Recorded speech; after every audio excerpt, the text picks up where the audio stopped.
Speaking of people feeling uncomfortable, I don't know. I think it has to do with with a mental approach to pressure, because feeling uncomfortable is s- is a kind of pressure, right?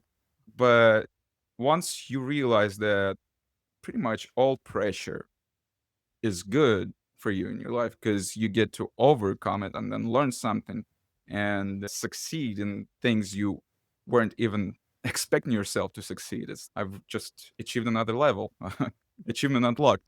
I'm John Wright, and you're listening to Affiliate BI, the business intelligence and affiliate marketing podcast brought to you by StatStrom. Welcome to the Affiliate BI podcast. Today we're chatting with Vlad the Lad Ghilien, who's a strategic communications consultant and someone I'm starting to work with as we speak, and I really appreciate the help. Vlad, welcome to the show. Hey, John, thanks for having me on the show. Really stoked about it. Excited. Yeah, so I'm just going to give a bit of a foreshadowing about what we're going to talk about. And every once in a while, I like having guests on the show that aren't directly involved in affiliate marketing, but they've got a skill set that I believe actually applies direct to affiliate marketing. And we were just chatting about this on just before getting started on recording. So what is your take on what affiliates should be doing? Like, you must see affiliate sites like all day long and go, wow, like, even though you're a communications consultant, you're probably going to work on the B2B side and the SEO side. There must be a massive opportunity for affiliate marketing here. Yeah, I would say I wouldn't want to talk about what I feel like marketers should be doing. I would rather first focus on what they shouldn't be doing. And this is mindlessly scaling the content that they're putting out. Because at the end of the day, most affiliate, yeah, like 95% of affiliate marketers, right? They're earning by reselling stuff, advertising stuff to their respective audiences and getting commission from purchases, right?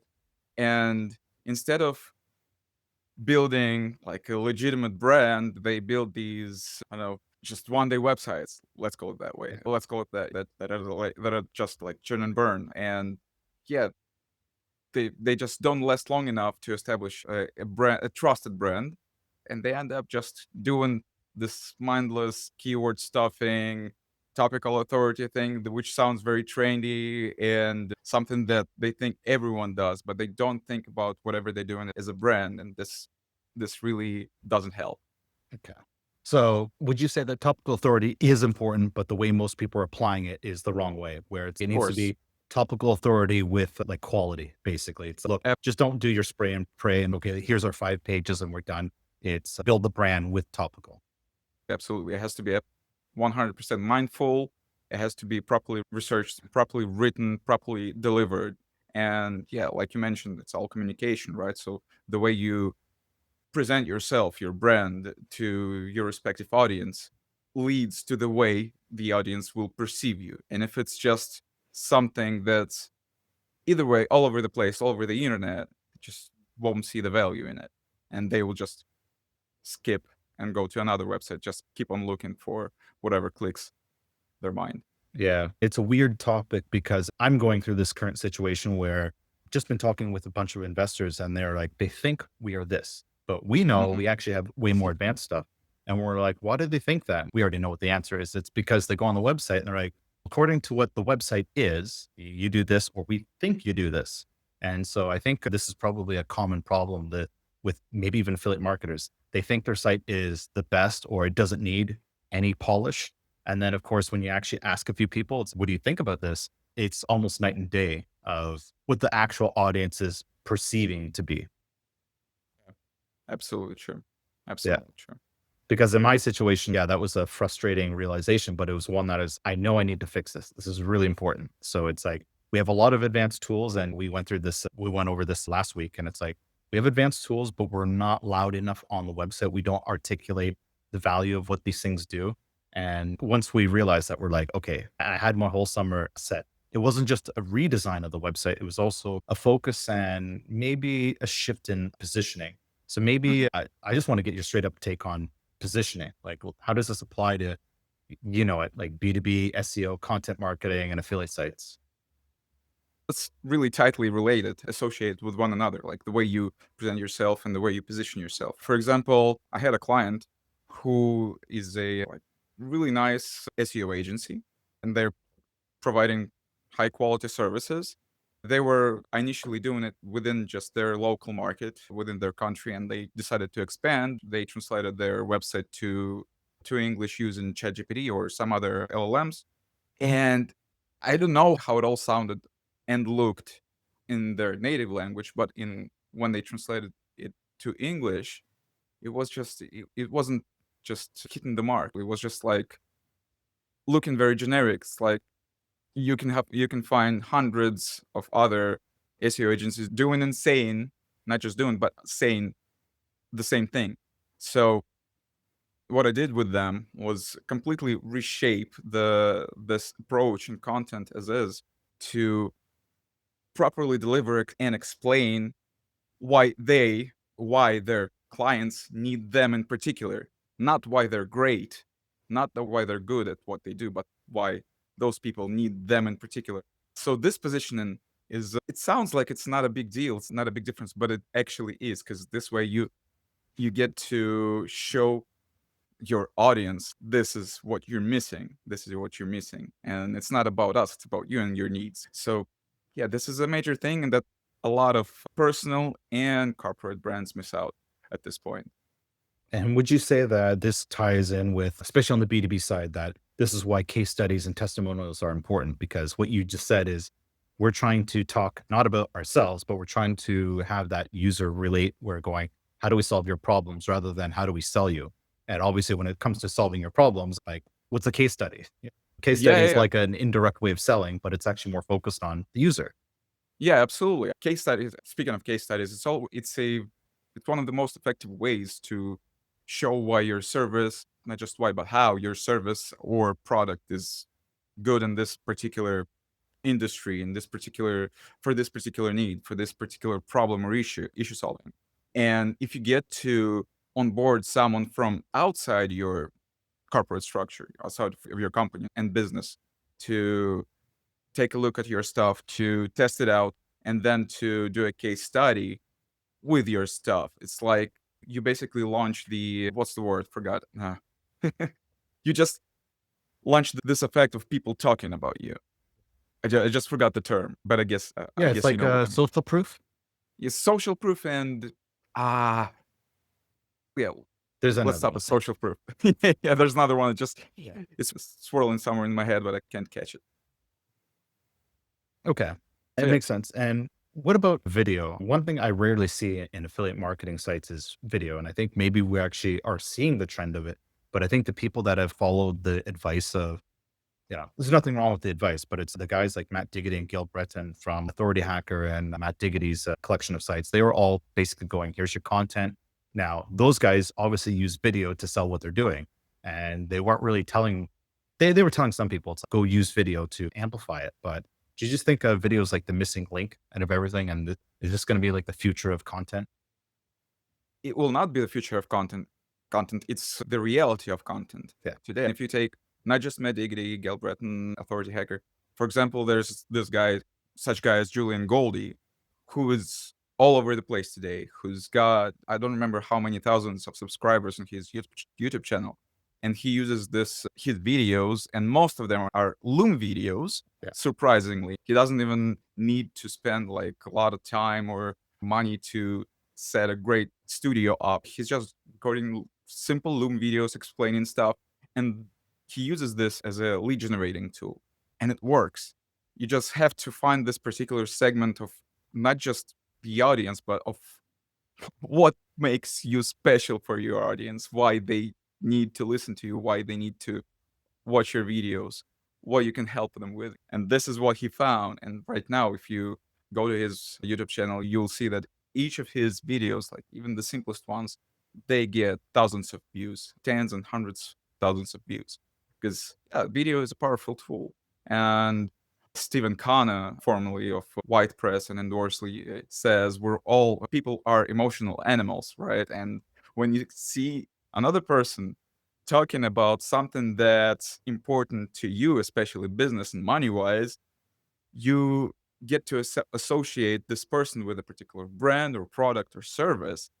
And then it just creates like this uh, avalanche effect over time.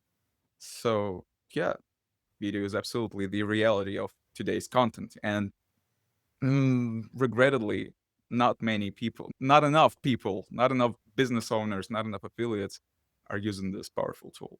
Yeah. And I always say one of the reasons why people don't do enough of it is because they're just straight up uncomfortable going, okay, I'm going to record a video. And then they're like, it's not perfect. And then they're like, oh, I need to spend thousands of dollars on podcast equipment. Don't like the way my voice sounds. And just like every excuse.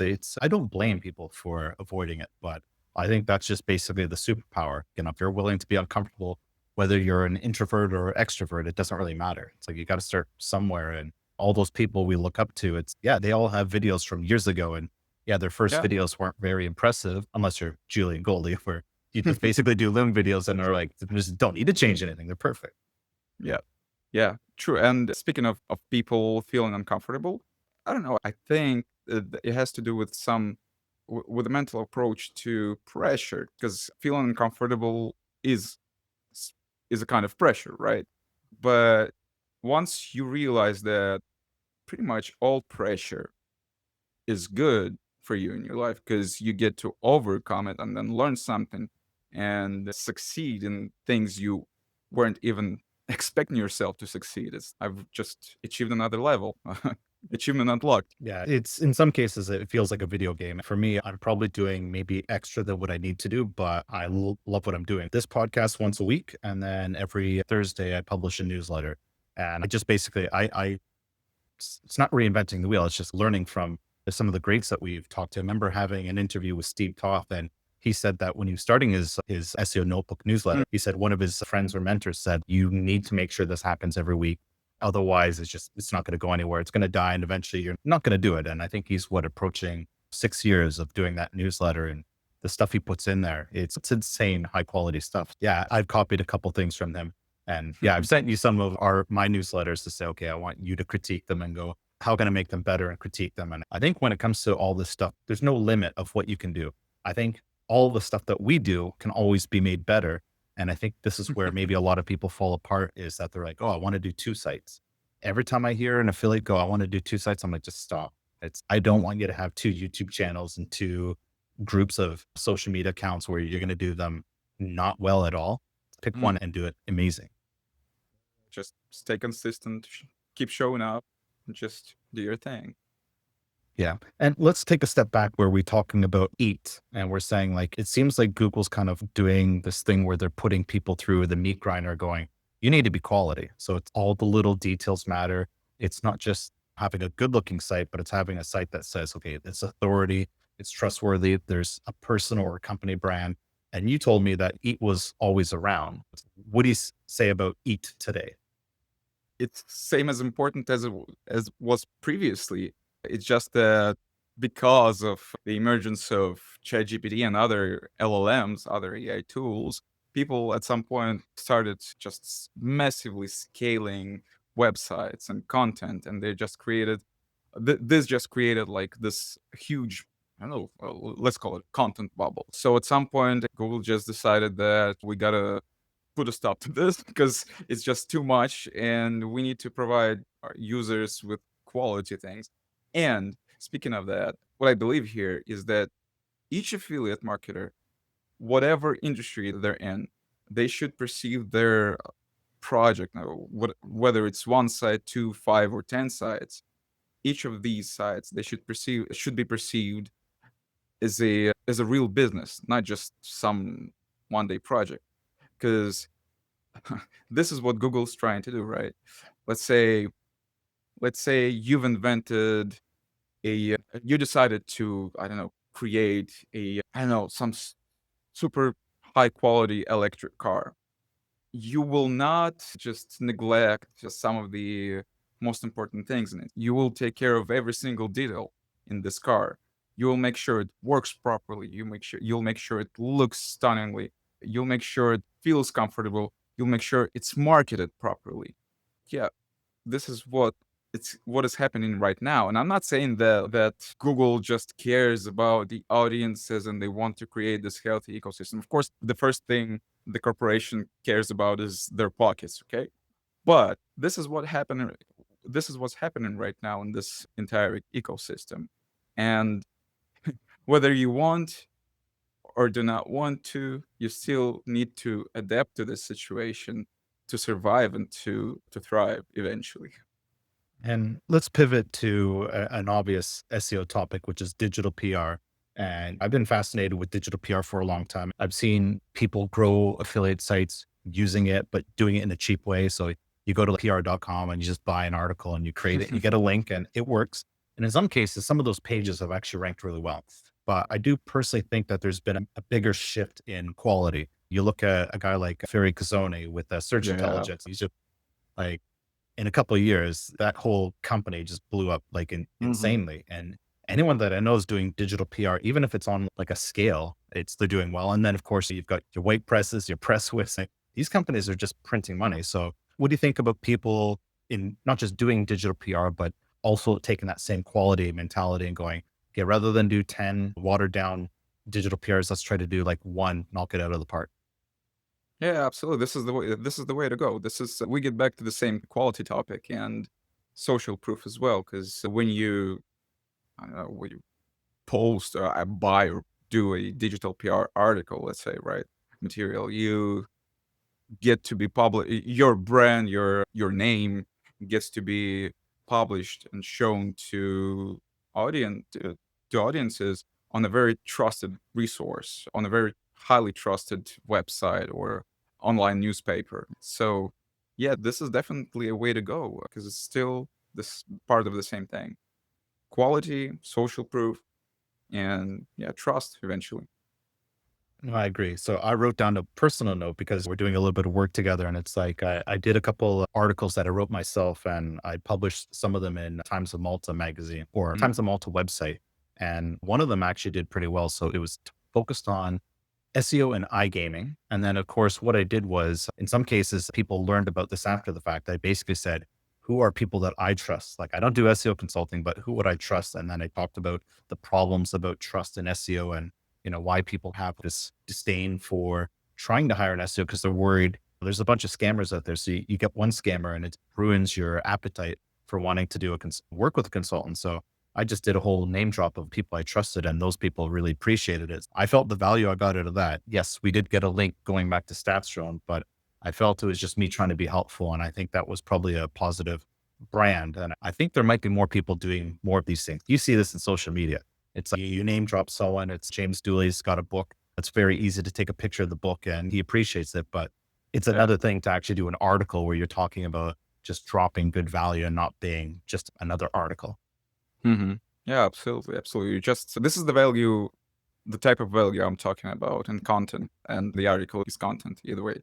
So you don't just shout out some basic principles or even not just basic, some advanced principles and just say use your position of authority saying that this is why it's important. You're saying like these are great people who have done great work and they have proof of their work, and if you're facing this or that issue, these are the people you should go to. So yeah, this is instant value, and you created both for the reader and the people that you mentioned, of course.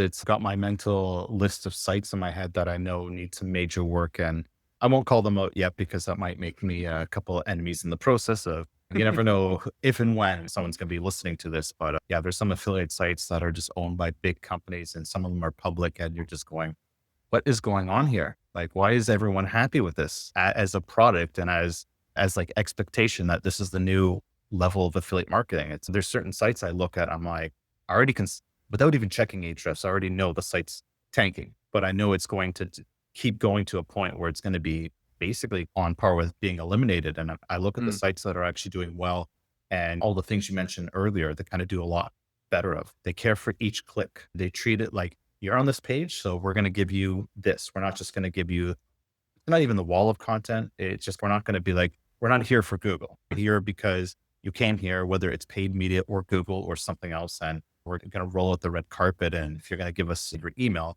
we're going to have a really good series of emails and try to get to know you, survey you. I get frustrated when I see these sites and just people in positions that they're like, yeah, they know better. I'm like, you do your business and I'll focus on mine. And at the end of the day, I just know that what we do as a company is we're focused on data, and you need data as a starting point of results, and the data's there. Yeah. Yeah.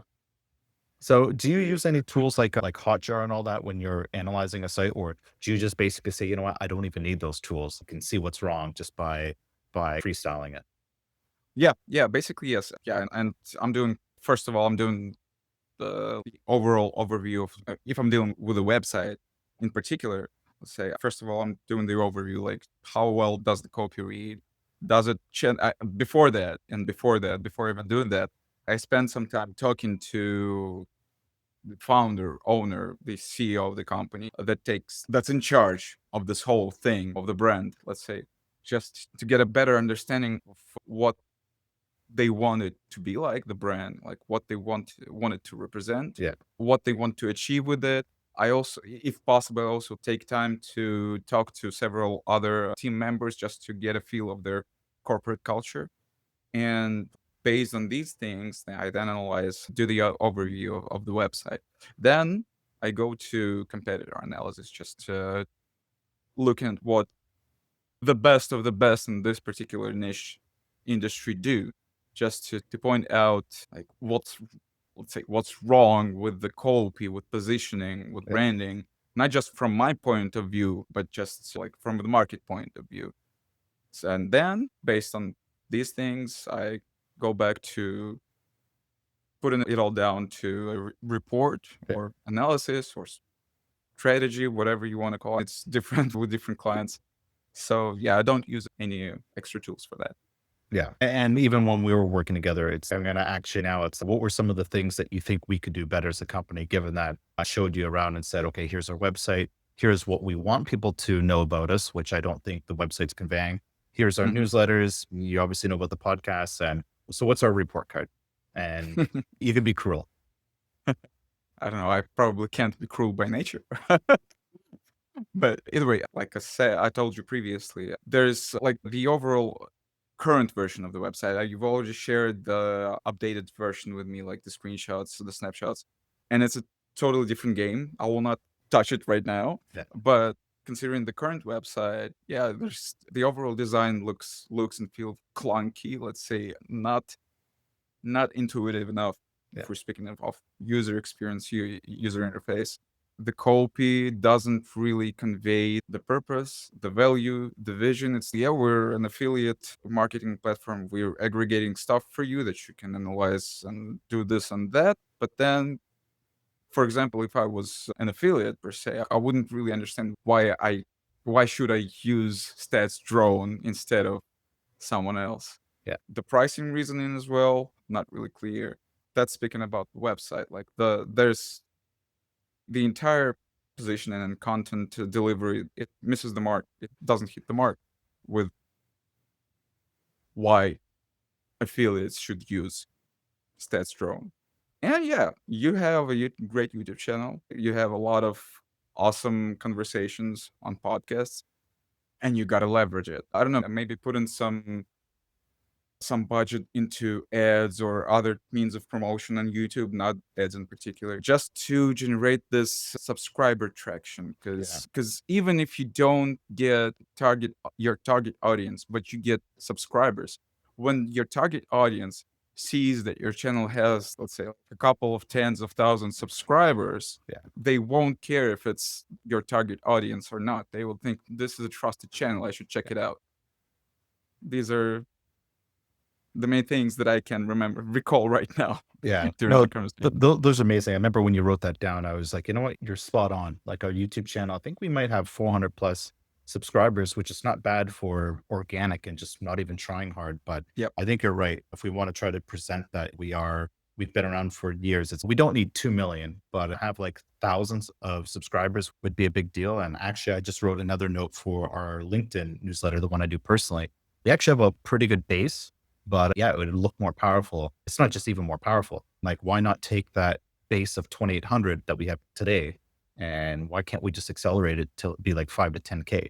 Which is, Yeah. it's not just 5 to 10K. It's also using ads to target the people we want to target and having more of the audience we want to have anyways. And I think you're right. I think for that would be minimal effort for I mean, for the communication things that we are doing, those two things are definitely part of it. Those are our shining stars. And I think we should probably, a little bit of ad spend would probably cost minimal, but have, a major impact. Yep. Yeah, definitely. And once you get this additional exposure, you will just you will simply not need to care about it anymore because it would be just doing the work for you. Yeah. Yeah, I hear you. All right. So we're going to finish this off with the last question is what do you see of the future of affiliate marketing as it intersects with business intelligence?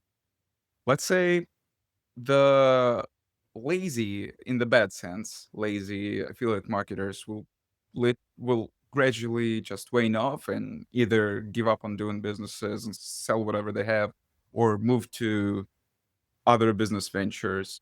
Those that are smart and those who realize what's happening, who are ready to adapt, who don't mind pressure, they will eventually thrive because they will adapt to new such situations. They will boost up their branding quality. They will, I don't know, I can see, let's say, some, I can see how some affiliates will give birth to other businesses out of their affiliate and endeavors just because of focusing on quality and proper branding. It will not go away. It will transform. Probably the longest surviving ones will be those who deal with high ticket items, because I know several cases even now who weren't even bothered by ChatGPT, by AI content and Google updates that had caught like millions of websites.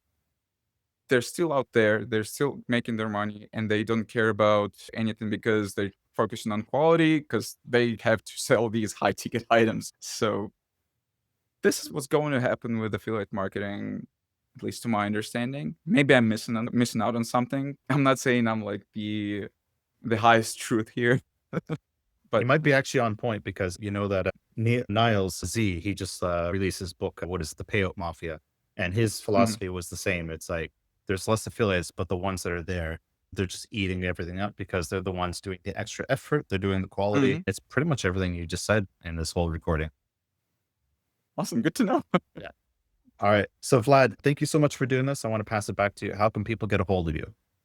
You can find me on LinkedIn by my name, Vladimir Ghilien. Just make sure to not write my last name like it sounds in Spanish. Write it the way it's written in Romanian, Yeah. Ghilien, like the way you see it on screen. You can also find me on Facebook, but if you go to Facebook, you'll have to write my last name in Spanish. Perfect. We'll have the links in the show notes. We'll make it easier for people. Awesome, thank you. Thank you. Yeah, it was pleasure being here and always a pleasure talking to you. Thanks for the recording. And once again, thanks for the help in the background. I knew we needed some communication help, and your first report was, yep, it's not pretty, but we got some work to do. I appreciate it. I'm glad to help. Thank you for tuning in to the Affiliate BI podcast. I'd like to take this time to ask for a small favor to leave a rating and review wherever you listen to your podcast. That helps us expand our reach to rank higher in podcast directories and reach more listeners.